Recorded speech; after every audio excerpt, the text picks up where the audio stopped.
Ho, ho, ho, ho. Cheers.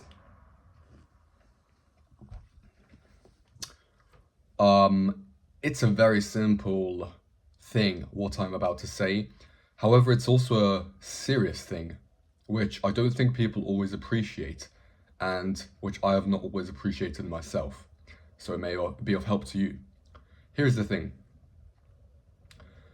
The worse cards you're dealt in life, the worse curses that are foisted upon you, the worse they are, the more terrible and horrific they are, the greater your life capacity is, especially as a guy, and even a girl actually,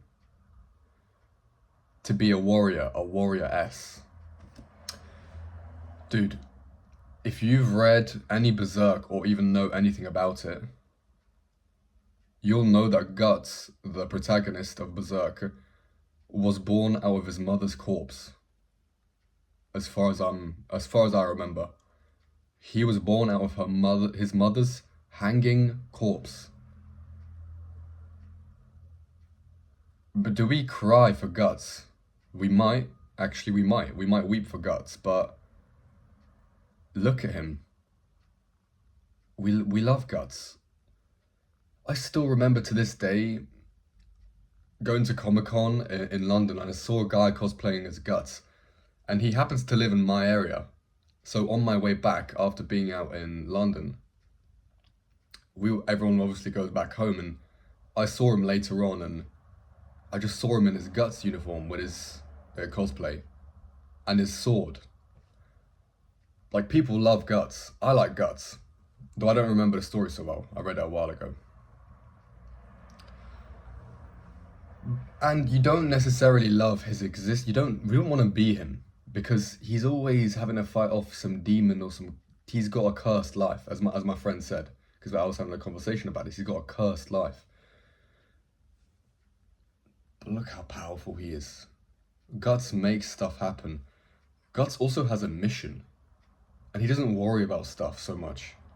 And I think that's so much superior to having mental struggles and mental battles, which are born of an absence of mission. Another example is Batman. In every rendition of Batman, we are always shown how his parents are killed by the robber over nothing, basically, over some superficial money. And you can hate Bruce. It's Bruce, right? Yeah, Bruce Wayne. You can hate Bruce, okay, because he's rich, maybe. But I mean, people don't even hate on Batman like that. So you could maybe kind of hate on him, but at the end of the day, his dad was probably fairly absent. His mum, see, because just because someone's rich doesn't mean they have a good life necessarily. I feel like that's a belief that people have, though. That there's a causation with that. Maybe there's a correlation with wealth and happiness, but not necessarily a causation. Unless we look at specific cases. Where am I going? My point is, Batman does not necessarily have an easy life. He carries a great burden. But again, here's a person who was dealt pretty terrible cards. But there's something about being dealt those terrible cards. It's something about being born out of your mother's corpse that makes you so powerful, or at least gives you the potential to be so powerful. And doesn't it make sense? It's a general kind of principle. If you put an elite, before they're an elite swimmer, you put a kid in a swimming pool and they do their laps and they do their training. You know, a lot of kids crack. Like, I don't want to do this. And the parents, they let up. And the kid doesn't usually have the drive. And to make the kid continue would be seen as abusive. And you know what? It is abusive. It is traumatic. But again, if you're born out of your mother's corpse, if you have no one from day one, no one but yourself, and obviously it's an extreme example, but it does something to you where I feel like these terrible cards that one is dealt give the potential for immense power. And the reason it's incredibly relevant, because no one necessarily, not too many people, as far as I'm aware, have experienced such intense hardship. But we all experience some degree of bad cards being dealt, resistance and trouble, which we have to overcome. And failing to overcome the bad cards is terrible, because not only do you not find your mission, you also fail to exercise the power which is inherent in you, and then you don't even overcome the issue, so you stay small. I mean, imagine if, I mean, it's a thing of luck as well, it's a thing of grace, because imagine if Guts just felt sorry for himself, and he probably just would have starved and died. He would have just died. In fact, if Guts ever stopped for too long in one place, he's always being chased, right? If he ever stopped too long in one place, he would die. There you have it.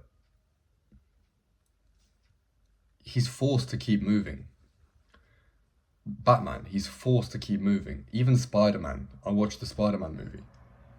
When Aunt May dies, I mean, I remember the earlier renditions with Sandman, and his uncle gets shot. I mean, you see how these terrible things happen, and then he gets bitten by a spider. And then imagine, I mean, we saw in the last movie with Tom Holland, this in 2026, was it Brand New Day? We saw him grappling with his own self. I mean, not everyone liked it. I know people who didn't like it, but I didn't mind it. He was grappling with his human DNA and his spider DNA. And his spider DNA was going into overdrive, and he was trying to overclock himself. He thought that if this is his humanity, and this is the spider's DNA, if the spider DNA is through the roof and he can't control it, then he has to bring it down. He's got to, in other words, make himself small. He's got to bring it down, control myself. Put a leash on my neck, which he literally put an inhibitor on his neck, on his own. He developed and used his intelligence to make an inhibitor put on his own neck, which it was a cool twist that he ended up using that, the same concept of technology to reel in the ginger lady. I forgot her name, but you could say the antagonist, although she was not really the antagonist. Anyway, the point is, I don't remember. That's pretty bad. I don't remember her name, but the point was never to bring the spider DNA down. It was to match the humanity with the new level. You got to match your own growth. And if you fail to overcome the bad cards, which everyone's got bad cards, okay, and I want to be honest, I'm saying this now, I'm going to be completely clear, I'm prejudiced. I'm saying this now because it's a phase in my life where I see a lot of potential for growth, where I was, and I'm prone to feeling sorry for myself, and I'm prone to feeling like I'm helpless, basically. But you're never helpless if you look at what it is you're in and then expand. If you expand yourself, let's say this is the issue, this is the root of the issue, and my fingers are the casing around it. If you expand that, the issue exists still, but there's space now for me to observe the issue. And it's a lot like in CBT, when you have an emotion and naming it helps to address it. If you're angry, you say to yourself, or if your boundary has been violated, you literally say, you violated my boundary, I'm upset, or you're just, I'm angry if you're upset.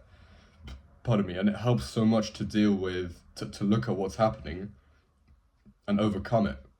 Because And this, I would say, yeah, it's a little bit deeper, but I would say this ties into the infinity that is inherent inside you. And I'm being serious because your soul has no bounds. Your consciousness has no bounds. Okay, you can imagine almost anything.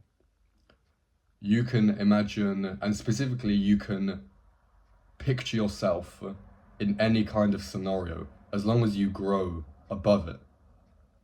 I mean, we do this as a humanity. A nice example is actually a humanity example. For example, when we first started cutting inside the body, and after people died, and Saul was actually inside the body, and then we were no longer slaves as much. And obviously, it comes at the knowledge always comes at a cost, as the fall of man teaches us.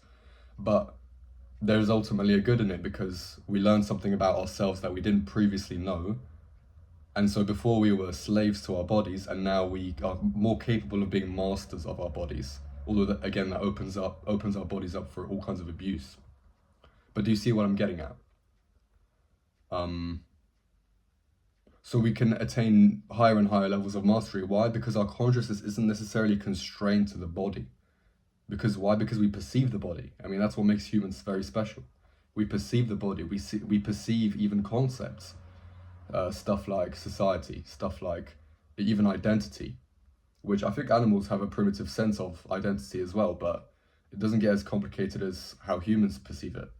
I mean, the fact I have two names, my name is Arta Littner, I have two names. I have a family name and crazy. Very crazy, I would say. Anyway, I've gone off on a tangent, but listen up. Listen up. What is there to say? There's nothing to say. I guess I'll just end the video here. So, yeah. You'll be fine. I'll be fine. We'll all be fine. War on a mission.